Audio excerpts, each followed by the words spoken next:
Everybody, welcome to NTWC Plus. Great to have you along today for another program that I know is going to be fun and exciting. The Home Depot joining us today to talk about some of the things they do during, before, and after a storm. I know we rely on Home Depot in a big way as we try to prepare for storms and then afterwards as well.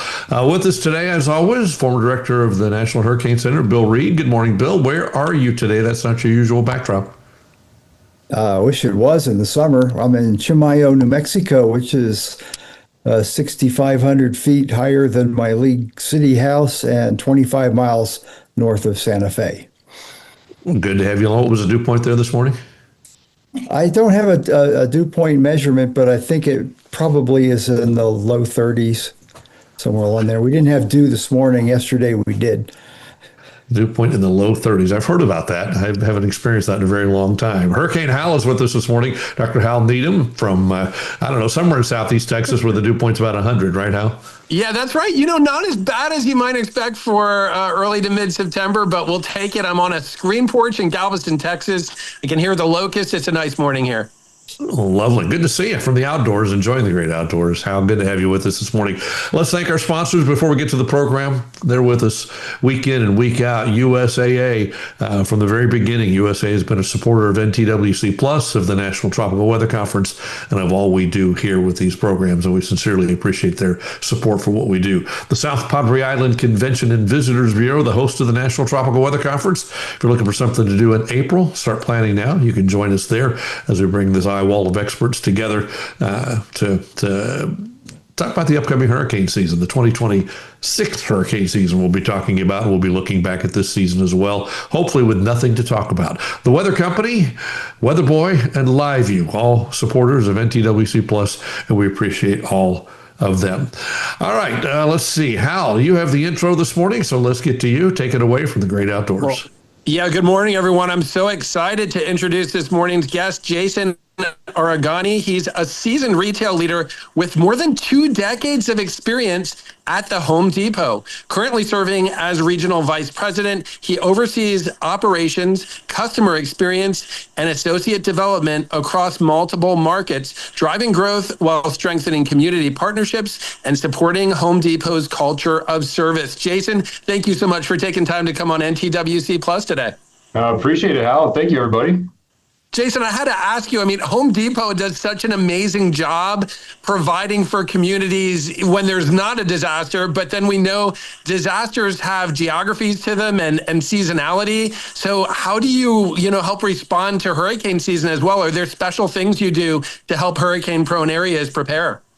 Yeah, if you think about it, we talk about it in the art and science response. And so my team currently, the average tenure with the company is over 25 years. So they've been around the block once or twice, and they live actually out in the market. So they know their geography better than anybody else. And so we do take a lot of that tribal knowledge to know what's going to happen traditionally in those markets. And then we couple that with a bunch of science, as you guys can all appreciate, and all the latest, greatest in technology, whether it be how we're forecasting and using AI and machine learning to enhance the responses. But our goal is in those markets that tend to get impacted more frequently. We do have a kind of a safety stock that we place in those stores from a product perspective. And then aside from our 2,000 plus stores, we also have one of the world's largest and most efficient supply chain networks. So we're always revamping and tweaking our approach to what products we keep in those warehouses, how we stage them, how we coordinate with our transportation companies to make sure that we can be the last to leave a market as long as it's safe for our associates, and be the first ones back into a market whenever they're hit by any type of natural disaster. As you guys know, it's become a bit of a year-round circumstance to have to deal with compared to just the traditional hurricane season that we used to have back in the day. Yeah, Jason, that's amazing. Could you explain a little bit, how does this supply chain network work? I know y'all are on the scene right after a disaster. Is it a combination of technology? Do you have staging areas? How does all that work? Yeah, and so we have different types of supply chain buildings across the country. We have some that are like a stocking DC, so they are designed to hold product, and those are where we put a lot of our hurricane response goods. They're really designed to hold large quantities. We actually put them in certain what we call lanes, so areas that are very accessible and that we can get in and out of the building very quickly. We also do a lot of training with our supply chain partners on how do we dispatch correctly, and then some for those high high commodity, high use items. So think generators or think pumps in the Northeast. We actually preload trailers just as an investment in our communities, and they sit there waiting. And so all we need to do is when we make a call to do what we call run a can load, trailer hooks up to it and it's gone. So we can turn that thing out in minutes compared to hours. And so it's a little bit of a different approach depending on where we're at in the country and what it looks like. And then in addition to that, we have what we call our rapid deployment centers. Those are more of a river, they kind of products coming in and out, but we've changed the way that we go about releasing products so that we can recover full assortments even quicker. Traditionally, retailers have focused on just storm SKUs, a handful of items. We've evolved our approach to having the storm SKUs, but giving the full assortment back to our communities depending on what their need is as quickly as possible. Jason, what's the geographic reach? Let's say a hurricane hits the coast. We know like some of those coastal communities are kind of offline for a while. I mean, will you actually see contractors drive well inland to like come and get supplies like that? It's not only really directly impacting those communities at the coast, but will you see this like geographic reach inland to get supplies? Yeah, that's a great question, Hal. And yes, as you can imagine, depending on what the impact zone looks like, kind of whichever way the interstates or major highways going into that area look like, we'll have contractors stopping along the way. And I would say, honestly, that's where we leverage a little bit more of that tribal knowledge, that the experience that our team has. They know the way that people that live in that market would travel most frequently. And so we can kind of identify those stores quickly. We also do use technology. We're watching sales almost, by the minute at that point to see what's happening so we understand the demands and what types of products our pros are going to look for.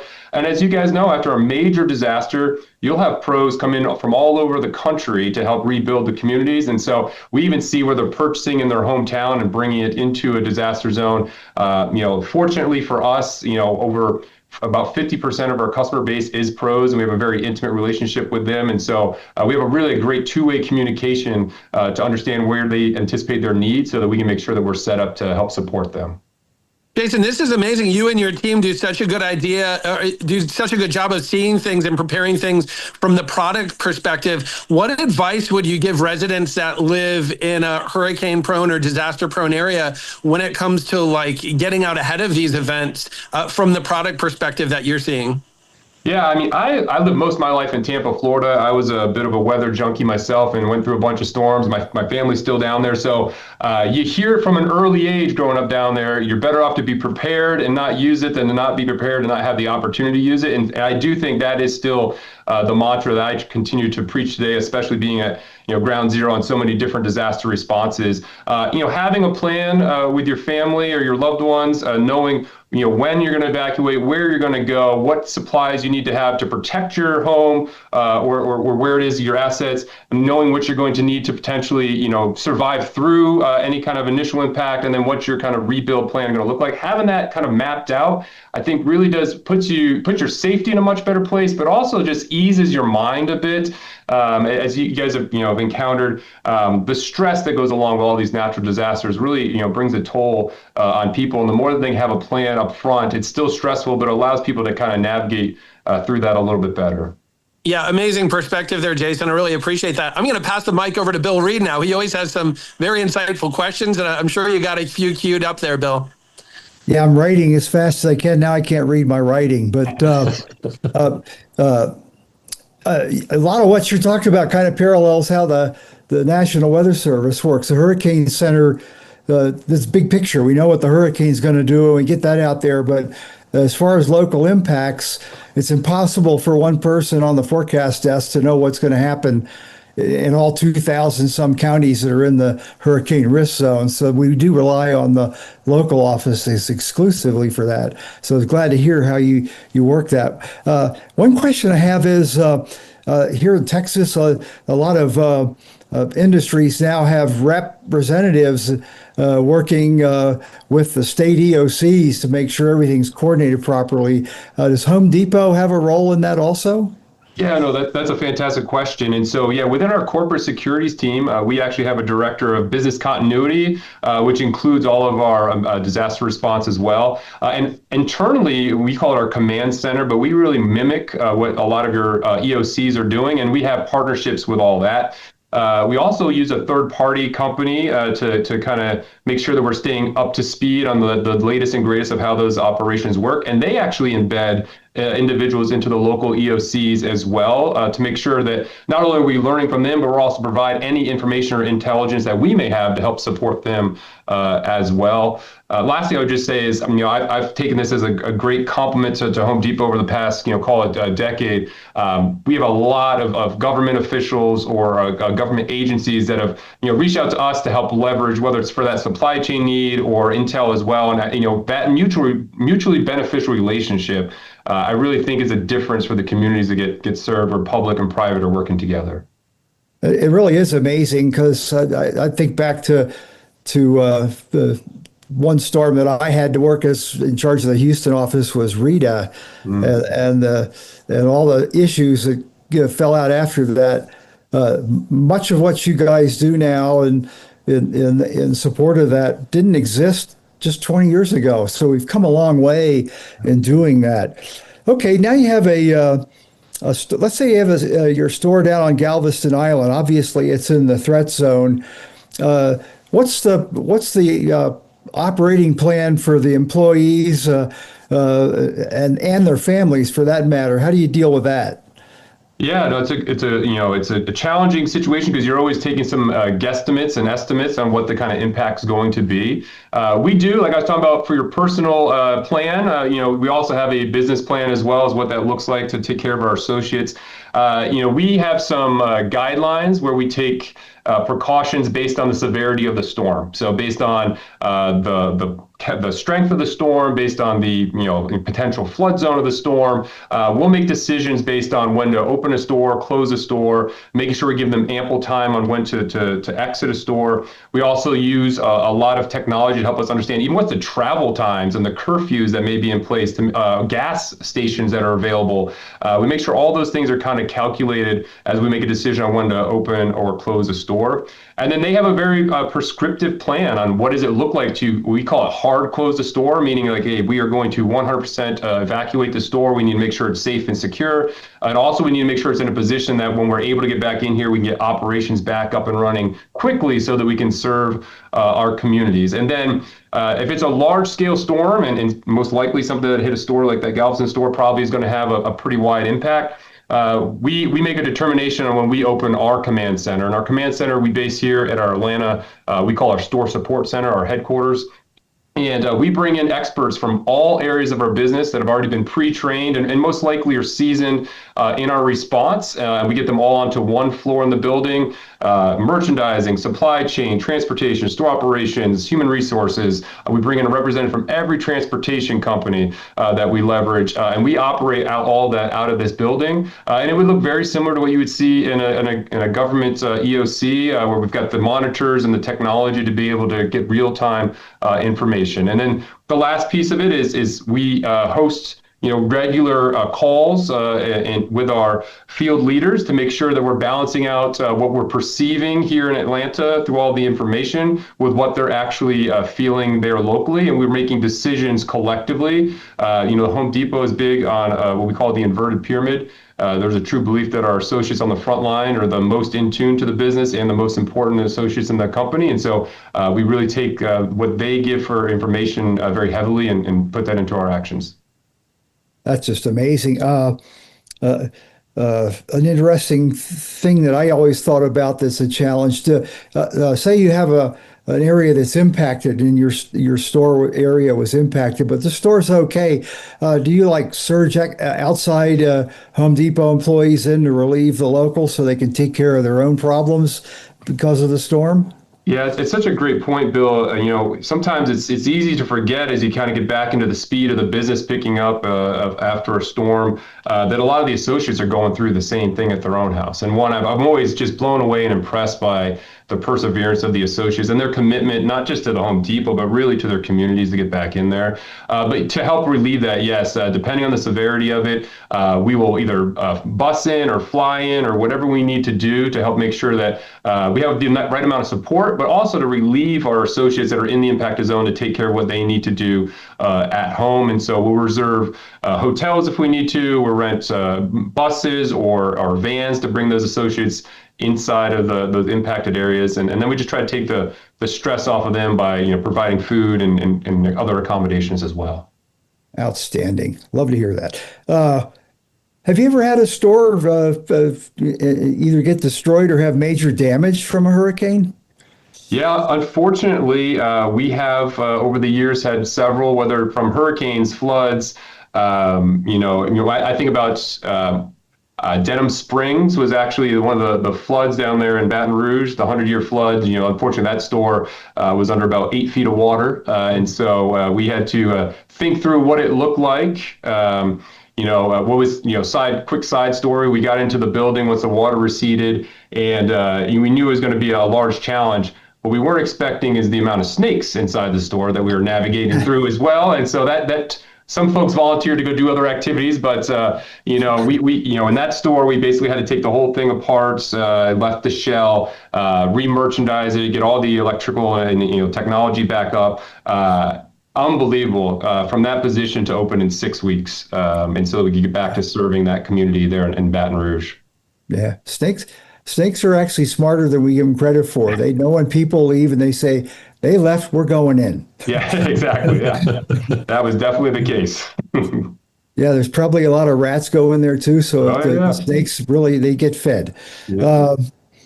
What else did I have here? Oh, yeah.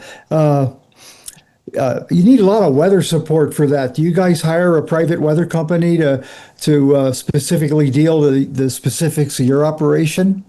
Yeah, so we do have a third-party emergency response company that helps with us. And what's great about that is they have a lot of different resources for us. So if we open the command center, we actually bring in staff meteorologists. We also bring in folks that have come from emergency command center kind of background. And so they will help tell us kind of where we should be putting our attention. They'll kind of give us information that we can decision off of. I think, since I've been back in this world the past couple of years, I don't know if they really appreciate my appreciation for weather, because I think I'm a junior meteorologist, but we have a great relationship going here where we share ideas back and forth and help, really the big thing is getting to the facts and not getting caught up in the media. Yes, we do have different weather stations playing on the TV, but we really try to hone into the data that we are curating ourselves, kind of getting through to the factual parts.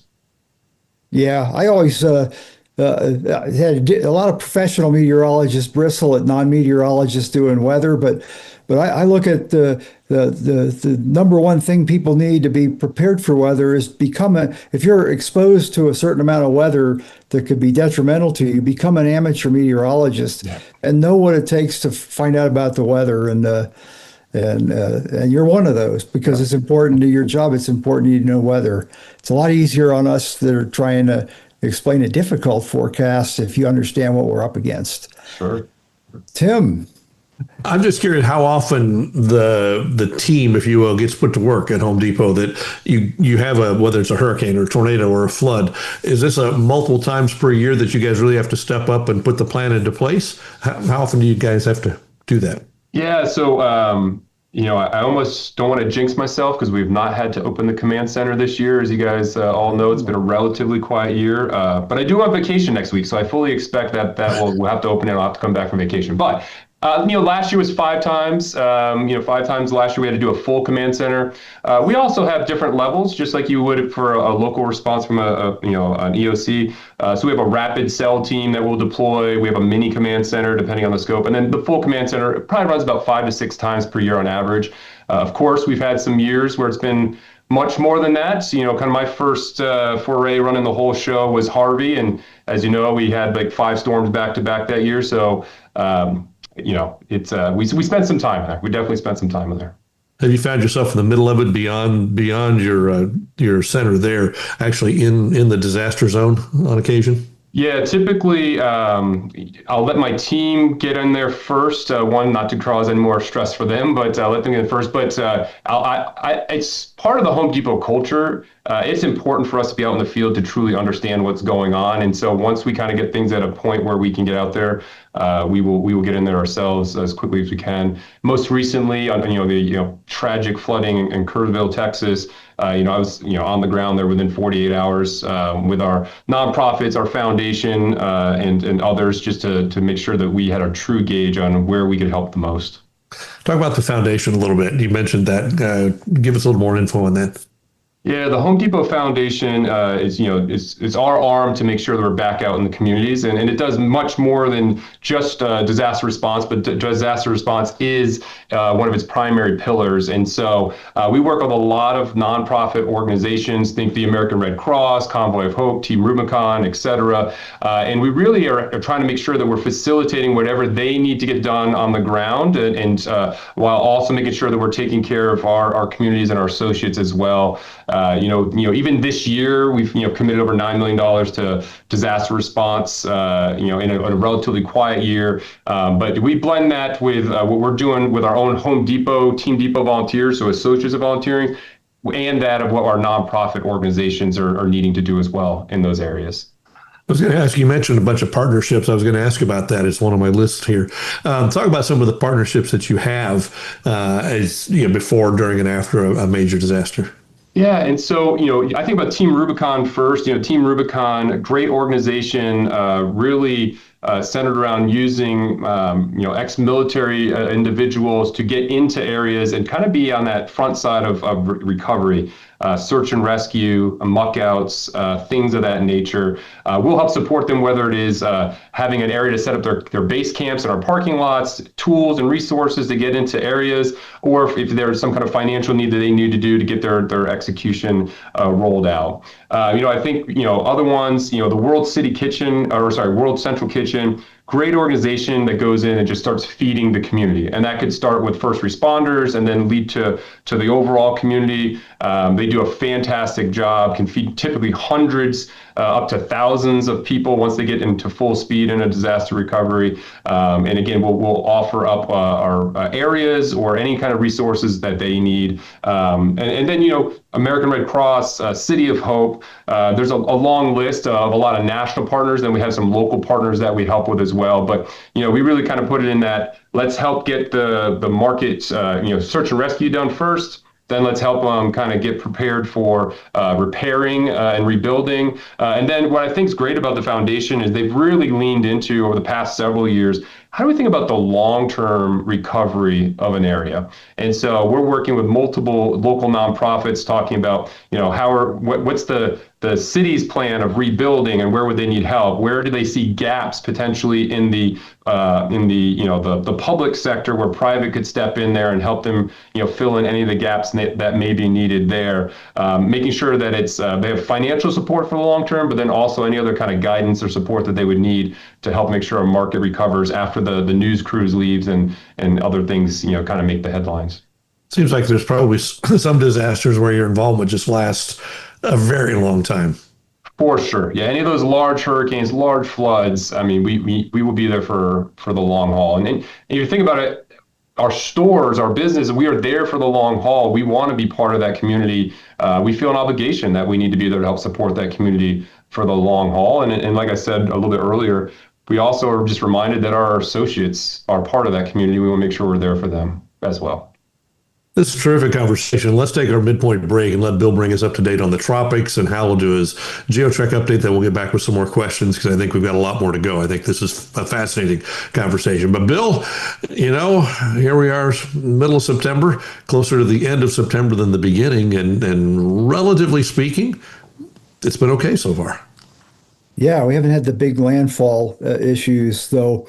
The Kerrville flood at least had some tropical DNA from the storm that went into northeast Mexico and brought the tropical moisture in. But kind of like Jason, I said, am I out of my mind? I'm going to be out of town for 3 of the 4 weeks of September. We're bound to have something in the Gulf Coast of Texas if I do that. And it's been hot and dusty the whole time. So I think you might be safe this year, Jason.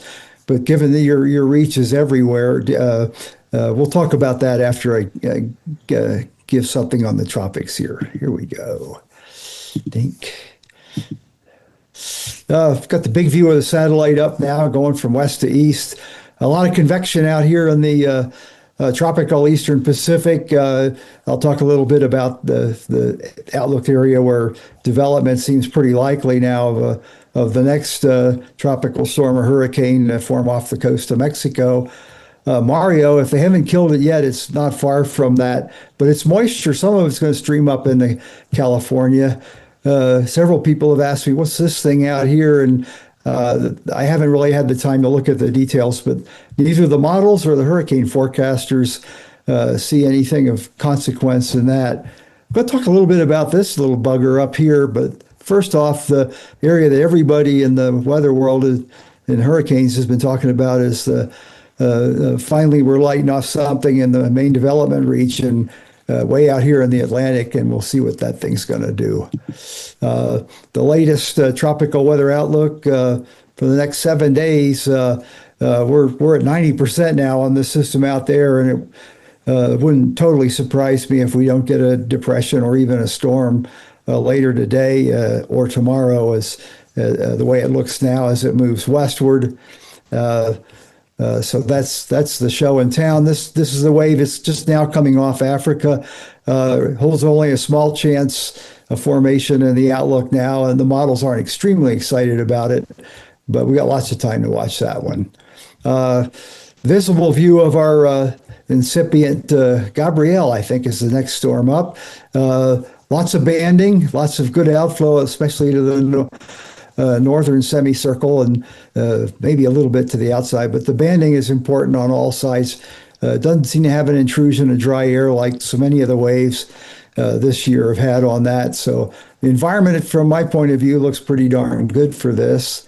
I don't show all the hurricane plots in there because it could, depending on where the storm forms, it could be very different just 6 hours from now.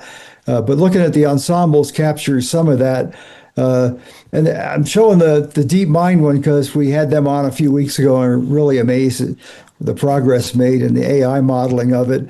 But both the GFS and European are not dissimilar from the future possibilities of soon-to-be Gabrielle, in that once it rounds the subtropical high and is moving north in the Atlantic, it's forecast to become a hurricane. So that's kind of what we're looking at over time out in here. A few little wrinkles in here by deep mine. It's not supposed to be that great a Genesis forecast, but I'll follow that, and maybe next week we'll be able to say something about that.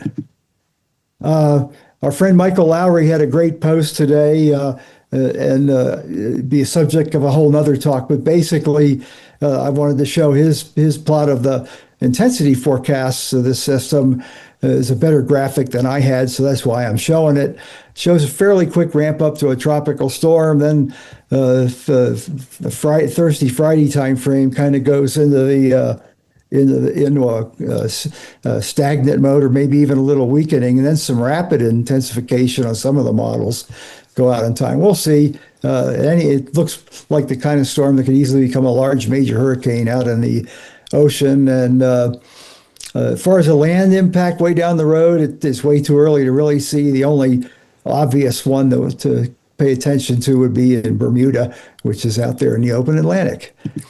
Now our little friend off the East Coast, this thing's been percolating along for a couple days now.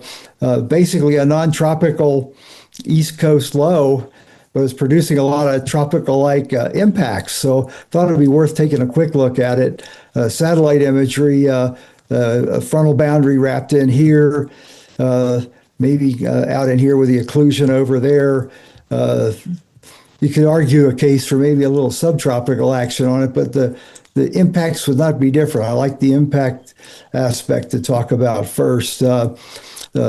Radar loop from the MRMS system in there. You can almost see where the circulation center is, and indeed, looking at the velocity data earlier, it's actually in close to the center, whereas ET would be out farther away, but nothing over 40 knots that I could find on radar in there. What you do have is persistent east winds up against the coasts of Virginia into the Delmarva, and continuing at least through tonight because it's a very slow-moving storm. with these rain bands coming in. So rainwater and storm surge are the issues they'll need to watch out for there. They've already had 2 to 3 inches over a lot of the area down in the Tidewater region where a lot of people live, and another 2 to 3 inches is forecast in the next 48 hours over there, hence the flash flood watches that have gone up for that area. And tidal flooding, they've upped the ante on that now to areas along the James River and in Norfolk, Virginia Beach area, low parts in there, potential for major inundation from the storm surge from this. And all the northwest to southeast flowing rivers are going to have elevated levels as the tides come up in Chesapeake Bay. And there'll be some flooding issues in anybody that's in a low area down there to watch out for. As far as the peak tide, the one I have up here is Sewell's Point, which is on the James River, the south bank, just to the west of Norfolk proper. 6 foot tide is above MLLW, is pretty high there, but well below the records they have. So it's only the lowest properties that are at risk there. The yellow line storm surge, and it actually creates a 3 foot storm surge using the extratropical surge model. Last but not least, if you're a surfer, you're probably wanting to get out on the Delmarva coastline or maybe down further down the coast, even in North Carolina. Some big waves are being generated. That's 15 to 18 foot in the core of where the wave generation is. The swells will be coming in. Might be pretty useful, but pretty rough and probably dangerous. I ain't getting in it. Quick look at the out west. A lot of relatively disorganized convection, but the hint of a broad low south of Mexico, well south of the Mexican coast now. And of course, our friend Mario dying away over colder waters up there. The outlook that was updated this morning, this is a pretty decent, almost a sure bet when you have an 80% in the outlook for there. And then one last look at, let me see if they've updated this. They're going to kill it sooner or later. Okay.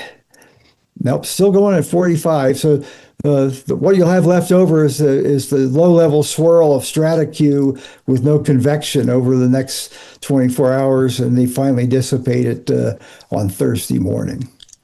And I think, okay, yeah, this is just the one. The next system up is going to follow right in the wake of Mario, a very typical track for East Pacific storms, not impacting land other than wave action if it indeed goes that far offshore. It also is in a pristine environment, and the models like it enough that many of them are approaching an RI forecast in the next 24 to 48 hours in that area. And let's see, what did I want to do next here?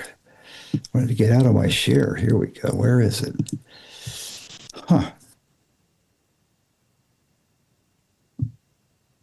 Can't find my stop share button. Alex, what happened?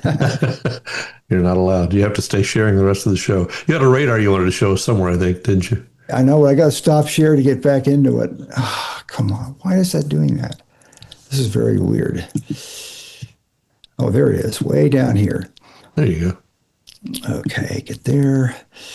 And why is this way down there? I'm feeling ignorant today. Well,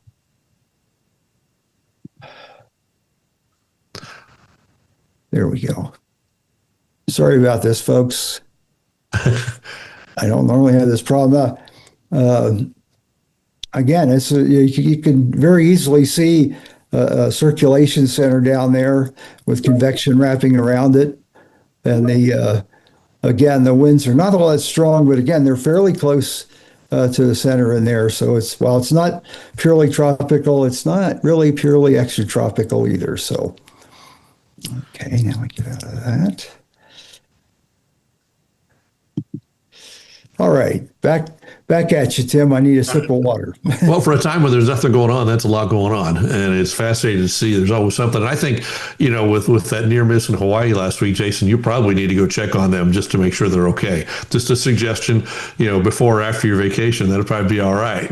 Great idea, Tim. I like the way you think. There you go. There you go. Hey, let's take a quick moment to thank our sponsors who are part of this program once again. During our mid-break here, we want to thank USAA, the South Padre Island Convention and Visitors Bureau, the Weather Company, Weather Boy, and Live View. We talk about all these guys. Let me talk about Weather Boy for just a second. Weather Boy, for the last several years, has been doing a contest to send a college student from anywhere in the continental U.S. or Hawaii to the National Tropical Weather Conference, all expenses paid, so they can come and sit with Bill or Hal or the Jasons or anybody who happens to be there, sit and have a conversation one-on-one with the meteorologists who are really the experts in this industry, and it's a great opportunity. He brings 3 students in from all over the country. We've had them come from the East Coast, from the West Coast, and everywhere in between, and we appreciate that. So, Weather Boy, we really appreciate all you do as part of the National Tropical Weather Conference. Hal, GeoTrek, what do you got going on in GeoTrek this week? Yeah, with GeoTrek, we're exploring the world to bring you stories about extreme weather and natural disasters not covered by the mainstream media. Typically in mid-September, we'd be out there in some hurricane zone, but there are no hurricane zones this year. So we're taking adventures into the hurricane archives, and we came across a gem, the only case that I've ever found of a hurricane threatening the life of an acting president. When was it? It was in 1903, and the president was Teddy Roosevelt. So this was a vagabond hurricane, the only hurricane that's actually made landfall in the state of New Jersey. Teddy Roosevelt was on vacation on the Navy yacht called Sylph. He was traveling that day on Long Island Sound, going from Oyster Bay over to Ellis Island, but he got about an hour offshore into Long Island Sound when the squalls of the vagabond hurricane hit. This was whiteout conditions, big white caps, near zero visibility, and legitimately life-threatening conditions. A tugboat right near them sunk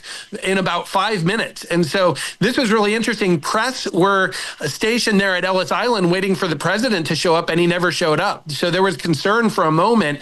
And I wanted to mention, too, this is before we had wireless communication shipped to shore. So there was no way to communicate with this Navy yacht to see if the president was okay. What ended up happening is they redirected over to Brooklyn Naval Yard. They had a scare, but the president's life was never really in danger. They never were in threatening of capsizing. But for a moment, the press didn't know what's going on. And there was concern that a hurricane could have sunken the ship of an acting president. I've never heard that before. It comes from our archive. And what are we doing looking at the 1903 Vagabond hurricane? I'm actually developing a customized coastal flood database for Atlantic City, New Jersey. This 1903 hurricane, among others, is a lot of interest. We're developing this for the New Jersey Association of Floodplain Managers Conference next month. And there's something very unusual in the New Jersey coastal flood history that I'll share with you in an upcoming episode.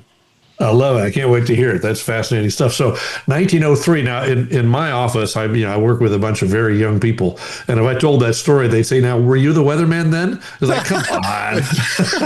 Now, Bill might have been, but I wasn't yet. Come on.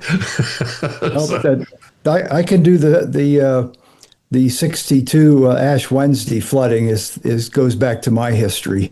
That's what got me into weather, believe it or not. My father was on jury duty deciding whether wind or water. He, being an engineer, already knew it was water before he ever went to the trial, and it was water. 1962. There you go. Right. There you go. That was before you were working at the charcoal pit. Yeah, 13 was a little too young for that. I will say one last thing. A lot of these big floods in coastal Jersey were like the Ash Wednesday storm and these extra tropical or nor'easters in the wintertime. It's a mix of hurricanes and winter events as well. Interesting. Yeah, well, it's like you pointed out, Hal.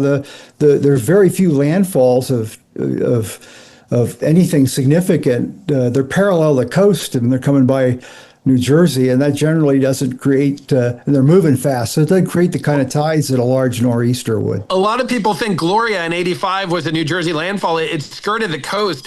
I grew up near the New Jersey-Pennsylvania border. That was the only time we ever had a hurricane day. We had dozens of snow days, only one hurricane day there in 1985 in my hometown. I tell people Gloria got close enough to pull a couple of slots in Atlantic City.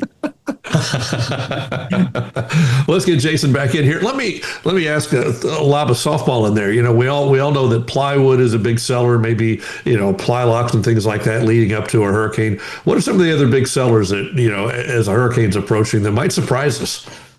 Yeah, I mean, I don't know what surprises, but preparedness is all around plywood, generators, flashlights, things that water, as you can imagine. Those are pretty standard. I think when I say surprising is maybe how some folks use things. We had a storm last year that blew through in Texas and Houston, a big windstorm, and they were using a certain type of wire, not the way it's intended, and I would say a bit dangerously, but the local community had figured out how to use that to set up their generators to their houses. Wouldn't recommend it, but you learn little nuggets like that every storm. But most of the stuff is fairly traditional, what you could imagine.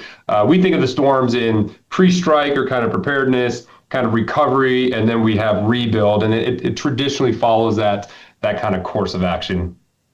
I'll get back in here. I've had a lot of questions for a while now, so go ahead. Yeah, Jason, to what degree do we see customized products that help mitigate natural disasters in a region? It could be hurricane shutters in Charleston, or maybe fire-resistant shingles in the Intermountain West. Do we see some of these customized products that are going to help mitigate against specific conditions in a location? Yeah, no, super insightful. That's happening more and more, as you can imagine, too. Every time there's a disaster, the local governments are rethinking what their building code should be. And so you think about the wildfires out in California last year, they've really come down on new expectations of going forward. So yes, to your point, flame retardant, plywood, insulation, roofing, et cetera, is growing. And then there's, preparedness products. There's a great product out there, these they call them quick dams, but basically, these sandless sandbags that you can deploy to protect your home or property, it's definitely become great. And then we're trying to make sure that we're staying on par with any of those other building code changes. Miami-Dade County, has some of the strictest in the country, but that's definitely, as the population of the state of Florida has grown, they've kind of grown up along the coast as well. You're seeing that up in the Tampa and almost up into Jacksonville areas. And so we're making sure that we're following suit and helping make sure our customers are prepared for anything they need to do as they're rebuilding or thinking about things differently. Jason, I also wanted to ask, when we think about hurricane mitigation, we're thinking about wind, we're thinking about flood. In recent years, we've seen the danger of heat. These hurricanes come in, like last year, Hurricane Beryl, Houston, Galveston, an early July hurricane at the hottest point of the year, and there were, dozens of heat-related deaths. What kind of heat mitigating products might we see in the future? Might we see white shingles on roofs? Might we see reflective shingles or things that help air circulate through houses, more robust generators? What could we see in the future in relation to heat mitigation? Yeah, no, great points. We've rethought kind of our generator line structure to make sure we have something available for every customer, and depending on where they're at, what time of year, and whether it's just something basic to keep your refrigerator going, or man, in Burl, we sold more portable and window air conditioners than we might have ever sold in one moment in time. And they have to be run off of a generator, so you got to make sure you have a generator capable of doing that. So we definitely see things along those lines.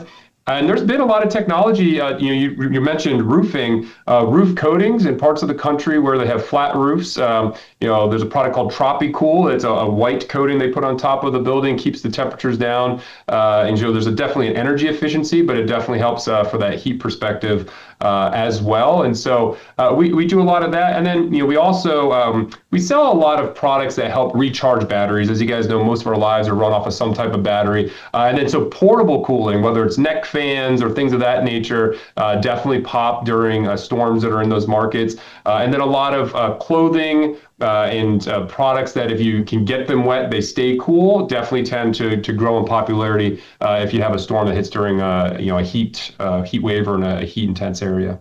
Well, that's fascinating. And I guess the logic with like a window unit air conditioner is the central air is down, but you could run that window unit off a generator, right? 100%. Yeah. Yeah. Fascinating. Thank you, Jason. Bill, back over to you.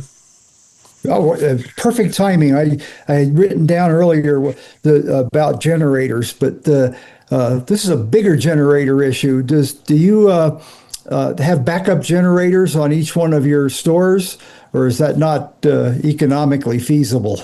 Yeah, so we do have generators on each of our stores, and as storms have now spread, it used to be Florida. All of our Florida stores have the right size generator to run the full operations. As kind of these natural disasters have spread, we've spread along with it. So all of our stores have generators. All of our stores in our most impacted areas have generators capable of running a full operation, not just minimal operation. We've also expanded it to our supply chain network as well. We know that's just as critical. We're coupling that as well with in all of our store markets and eventually all of our stores. We're installing Starlinks to make sure that we have all kind of communications during storms as well if the local networks are down, which has been a real game changer for us over the past couple of years. Yeah, boy, you just took away one of my questions. Great, answer them as we go. I'm curious with your flooded store in Baton Rouge on that October 2016 non-tropical tropical rain. Did you have any really serious hazmat issues after that when you get that deep of water in an urbanized area?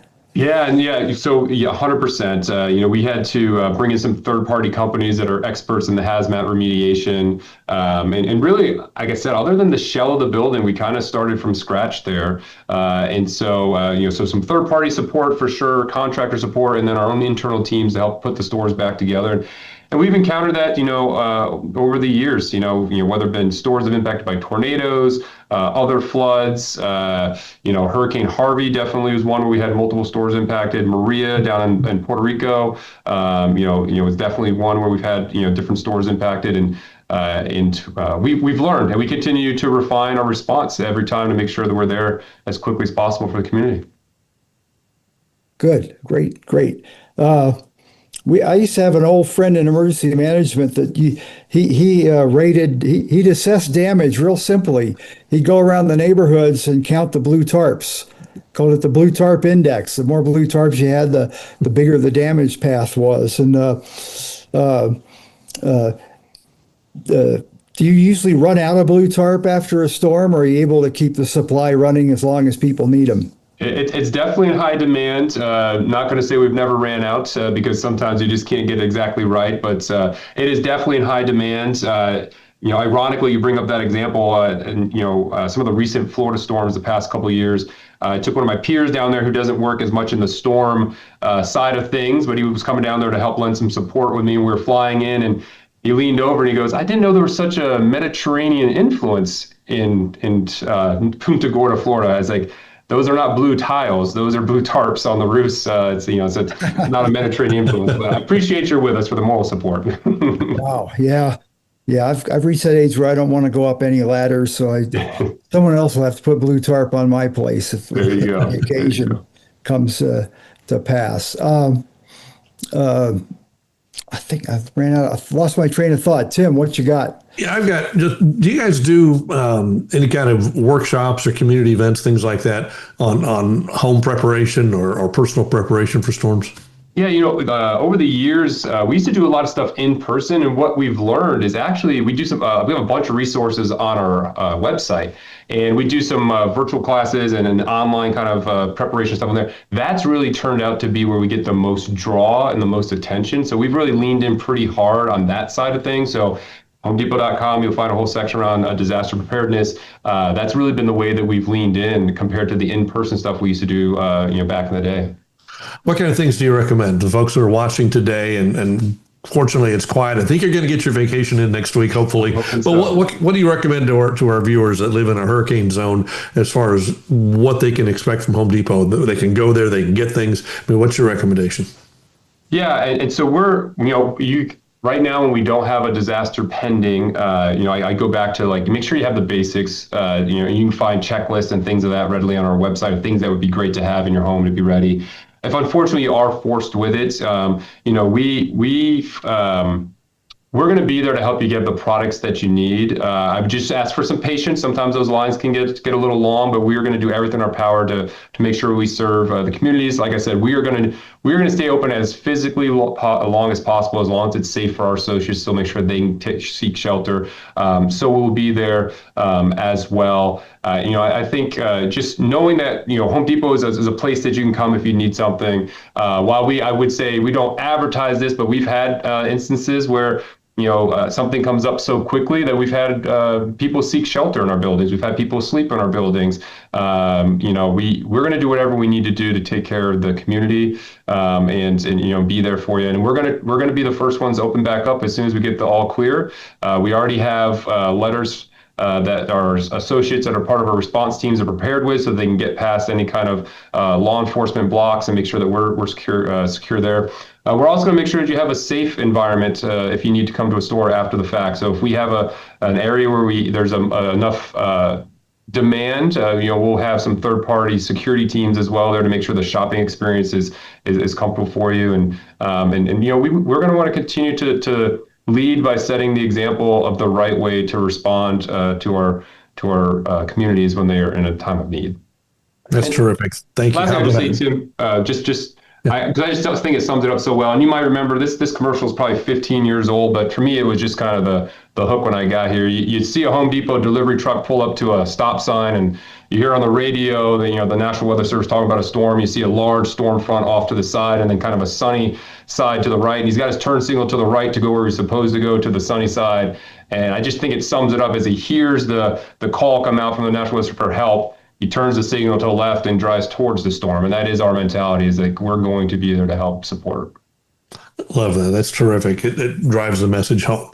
What have we learned today? This has been a fascinating program. What's your takeaway? I mean, so much, what I'm really getting from you, Jason, is there's a whole culture behind preparedness and being engaged and involved with your community. And I think what I hear from you is a lot of this is 365 days a year. It's not just when you're in the cone of a hurricane strike. 100%. Yeah, we are always planning continual improvement. That's our goal. We know we're not going to be perfect, but we're going to be better every time and keep learning. And it's all year round, all the entire North America working together to make sure we're ready to go. Jason, I did want to ask you, where do you see the path forward? Like, what does the next, say, 10 to 15 years look like in the industry? Yeah, I think, we are definitely leaning in and bringing in more AI and machine learning to help make sure that we can digest data and really understand the best way to respond and take some really educated guesses on where that's going. I think that will continue. I think as supply chain networks continue to evolve and innovate, we're going to be able to leverage some of that innovation, whether it's on response time, whether it's on how you package products that together to get to areas, whether that might just be even going more direct to customer from our supply chain buildings. I think you'll have more options as that process evolves in the future. And we're already starting to see it today. Our stores are still going to be the forefront, and they are the mecca when we have something going on within storm-related areas. But our supply chain buildings now can also be leveraged as an asset, because they can, even if they are outside the geographic area, they can get in there quickly.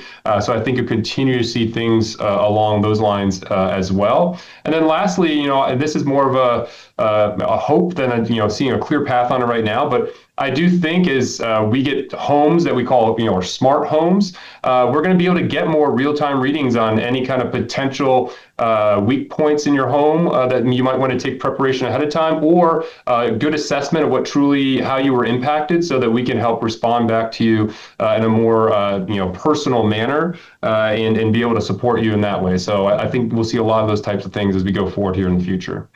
Thanks, Jason. Terrific. Bill, last question, last thought. Yeah, I just want to compliment you. I think I see no plan is perfect, but yours is so thorough. I think the fact that you're looking at the issues before the storm and what your customers need, and actually what your company needs also. You have plans to take care of your employees that are in the risk area, and you're right on top of getting the supplies in that people need. That's just fabulous.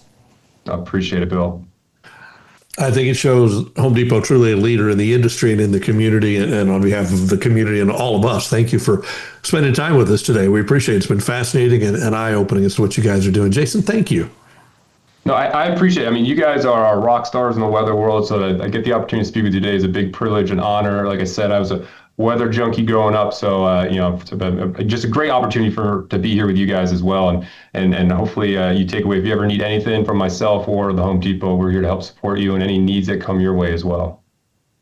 I'm sure I'll be wandering through the store again this weekend, like I am most weekends. That's my toy store. So thank you. We appreciate that. I want to thank our sponsors who make the program a reality week in and week out. USAA, the South Padre Island Convention and Visitors Bureau, the Weather Company, Weather Boy, and LiveView, all the folks who make this a possibility. Bill, Hal, thank you. Jason, thanks for being with us today. We appreciate it. In the meantime, we invite you to join us again next week for another episode of NTWC Plus. Take care.